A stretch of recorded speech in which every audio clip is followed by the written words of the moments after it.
हमने बताया था कि मनुष्य समाप्त हो चुका है, अर्थात मनुष्यता समाप्त हो चुकी है। मनुष्यता के स्थान पर पशुता आ रही है। पशुता के कारण हमारे सारे संबंध नष्ट हो रहे हैं, सारे संबंध दूषित हो रहे हैं। ऐसा समाज में देखने को भी मिल रहा है। आज बहन बहन नहीं रही, भाई भाई नहीं रहा, यहां तक पिता और पुत्रियों के भी संबंध दूषित हो रहे हैं। ये सब किसके कारण हो रहा है? केवल कुसंस्कारों के कारण। क्योंकि जब संस्कार दूषित होते हैं, संस्कार दोषाच्च अविद्या, जब संस्कार हमारे बिगड़ते हैं तो अविद्या आ जाती है, और जब इंद्रियों में दोष आ जाता है तो भी अविद्या आ जाती है। तो किसी ने कहा है शास्त्रकार ने, संस्कार दोषाच्च अविद्या और इंद्रिय दोषाच्च अविद्या। आज हमारे संस्कार भी बिगड़ रहे हैं और हमारी इंद्रियां भी बिगड़ रही, इंद्रियों में भी दोष आ रहे हैं। इसलिए हमारे समाज में पशुता आ रही है। आर्य समाज इसी पशुता को समाप्त करके मनुष्यता लाना चाहता है हर क्षेत्र में। इसलिए विविध प्रकार के कार्यक्रम आपके बीच में आयोजन करता है। इसका कोई स्वार्थ नहीं। जो ऋषियों की व्यवस्था थी उस ऋषियों की व्यवस्था को आर्य समाज चलाना चाहता है। जो वेद की व्यवस्था थी उसको चलाना चाहता है। आपको संस्कारित करके, आपको विद्या प्रदान करके, ये चलता फिरता गुरुकुल है आर्य समाज। गुरुकुलों में शिक्षा दी जाती है, वही चलता फिरता ये गुरुकुल है। इस चलते फिरते गुरुकुल में भी आप क्षणिक में भी विद्या बहुत सारी प्राप्त कर सकते।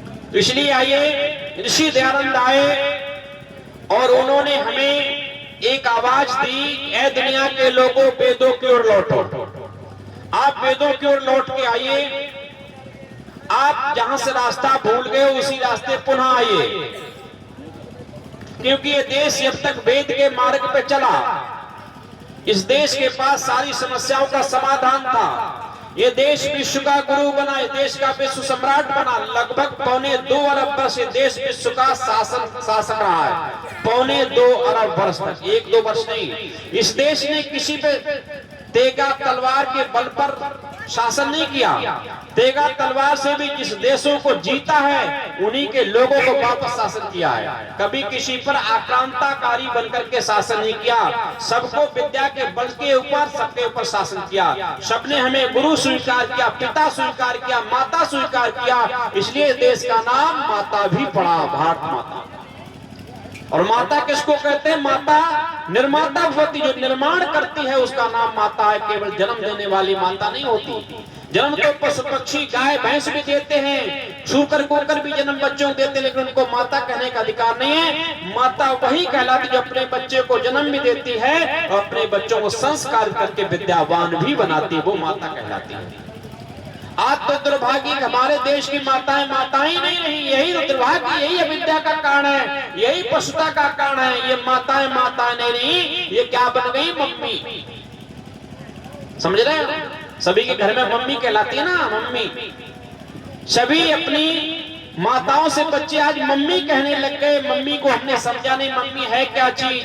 मम्मी कहते हैं ये हमारे यहाँ की भाषा नहीं है, ये इंग्लैंड की भाषा है, अंग्रेजों की भाषा है। और अंग्रेजों ने मम्मी कहा था मरी हुई को। ये हमारे यहाँ के ऋषियों ने वहां जाकर के उनको एक नाम दिया था मम्मी। और मम्मी नहीं, इसका शुद्ध नाम है मम्मी। मम्मी कहते हैं मरी हुई को, क्योंकि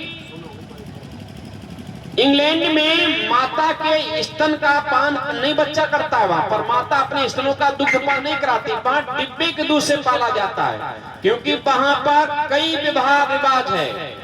कोई भी महिला कितने विवाह कर सकती है, कोई पुरुष कितने विवाह कर सकता है। इसलिए महिला अपने बच्चों को स्तन का दूध नहीं पिलाती कि उसकी जवानी ढल जाएगी, इसलिए। और उसे अगला और विवाह करना, दूसरे पति के साथ में रहना है। वो पुरुष भी उस बच्चे को अधिकार नहीं दिलाता है, जबकि पिता उस बच्चे का स्वामी होता है, उस पत्नी का भी स्वामी होता है। स्वामी का कर्तव्य होता है न्याय करना, तो वो न्याय नहीं कर पाता, उस बच्चे को अधिकार नहीं दिला पाता। जबकि बच्चे का स्तनपान करना जन्मसिद्ध अधिकार है। आप देखेंगे माता के अंदर जब तक बच्चा नहीं आता तब तक माता के स्तनों में दुग्ध भी नहीं आता, और जब माता के गर्भ बच्चा आ जाता है तो उसके स्तनों में दुग्ध बनना शुरू हो जाता है। और जब माता के गर्भ से बाहर बच्चा आता है तो दुग्ध भी बाहर आने लगता है। इससे सिद्ध होता है कि बच्चे का जन्मसिद्ध अधिकार माता का दुग्ध पान करना है। लेकिन बाकी माताएं नहीं पिलाती, क्योंकि वो मम्मी है।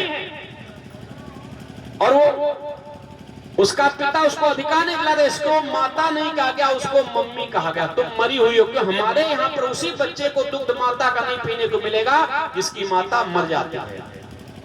जिसकी माता जीवित पहले दुग्ध माता का ही पीने को मिलता है। इसलिए हमारे यहाँ किसी उस माता को मरे हुए के समान कहा था, तुम मरे हुए के समान हो। और उसका पूरक डैडी है जिसको पापा कहते हैं, उसका डैड है, उसको भी मरा हुआ। डैड माने मीन्स मरा हुआ, वो भी मरा हुआ है किंतु उसको निर्णय नहीं कर पा रहा, दे पा रहा है। तो वासना में इतना अंधा है, बच्चे का अधिकार नहीं दिला पा रहा है, तो उसको भी मरा हुआ का डैड। और पापा कहते हैं तो पापा का अर्थ भी अगर इसको कह देंगे अंग्रेजी भाषा में डबल पा, और इसमें दो जोड़ दीजिए जी, तो क्या हो गया? डबल पाजी। हमारे यहाँ शब्द कितने उत्तम है, पिताजी, माताजी, और यहाँ शब्द बहुत सारे आ गए। आप देखेंगे एक आंटी शब्द चला है। अच्छा, आंटी में बताओ क्या है? कुछ पता लगता है? आंटी में इसने चाची कहा कि माई कहा कि मौसी कहा है कि मामी कहा है कि चाई का, ताई का है, क्या कहा? कुछ पता लगता है? उसने आंटी कह दिया, पता नहीं मामी कह दिया इसलिए मौसी कह दिया। अच्छा, मौसी कहूंगा तो मामी कहेगा। ऐसे ही अंकल शब्द है, ऐसी चोर भाषा अंकल में भी चाचा है, ताऊ है, मामा, मौसा, फूफा, पता नहीं क्या कह रहा है। कोई संबंध निश्चित हुआ? कोई संबंध निश्चित नहीं हुआ। ऐसे एक मैडम शब्द आया है। मैडम कितनी प्यारी भाषा लोग समझते हैं। हर महिला अपने को मैडम कहलाने में गौरवान्वित है, जबकि इसका व्याकरण सा भाषा करेंगे तो मैडम मीन्स वैश्या है। मैडम मीन्स वैश्या, बल्कि वैश्याओं की वैश्या, जो वैश्याओं के ऊपर काम करती है, उसकी मालिक होती है, उसको कहते हैं वैश्या। वैश्या उस महावैश्या का नाम है मैडम। लेकिन यहाँ हर व्यक्ति मैडम कह रहा है। विद्यालय पढ़ाने वाली शिक्षिका है, अध्यापिका है, उसको पढ़ने वाला छोटा शिशु बच्चा वो भी कहता है मैडम, उसका पिता भी कहता है मैडम, उसका बाबा भी कहता है मैडम, उसका भाई भी कहता है मैडम, जो जाता वो मैडम। पता नहीं मैडम क्या बला है। लोग कुछ कहते हैं ये तो भाई नई सभ्यता का नया आविष्कार है, आप नहीं समझते हैं। मैं तो कहता आविष्कार अगर ये सुंदर आविष्कार है तो अपनी जो बाबा की उम्र का उस शिक्षिका से मैडम कहता, क्या वो अपनी पोती से भी मैडम घर पे कहता? अगर अच्छा शब्द अपनी पोती से मैडम कहो। आपकी बहन के बराबर अपनी बहन को कभी मैडम कहते हो, अपनी बेटी को मैडम कहते हो, अपनी माँ को कोई मैडम कहता तो अपने घर में किसी को मैडम शब्द नहीं संबोधन करते हो, बाहर की महिला को कहने के अधिकार आपको? ये चोर भाषा हमारे संस्कृति को बिगाड़ा। देखिए हमारे यहाँ कितनी भाषा सुंदर है। अगर आपके बच्चे ने कहा, आपसे किसी बच्चे ने कहा चाचा जी, तो पता लग गया इनके बड़े भाई का बेटा है।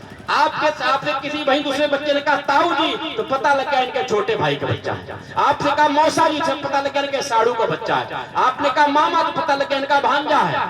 हमारे हर भाषा, हर संबंध में, हर संबंध सूचक में उसका संबंध जुड़ा हुआ नाम है। और वहां एक्सीडेंटल कुछ भी पता ही लगता है, इसलिए हमने उनको अपना लिया। इसलिए मेरे भाई ऋषि दयानंद आए थे, तुम वेदों की ओर लौटो, तो भारतीय संस्कृति को लौटो, तुम सनातन की ओर लौटो, जहां से तुम गौरवान्वित होकर के सारे विश्व में शासक रहे हो, सारे विश्व के तुम गुरु बनकर रहे हो। उसी भाषा की तरफ आ जाओ। यदि उस संस्कृति की तरफ लौटेंगे तो आज हमारे बच्चे बिगड़ रहे हैं, मेरे भाई बहनों बच्चे बिगड़ेंगे नहीं। आपके महापुरुष राम कृष्ण जैसे पुनः होंगे।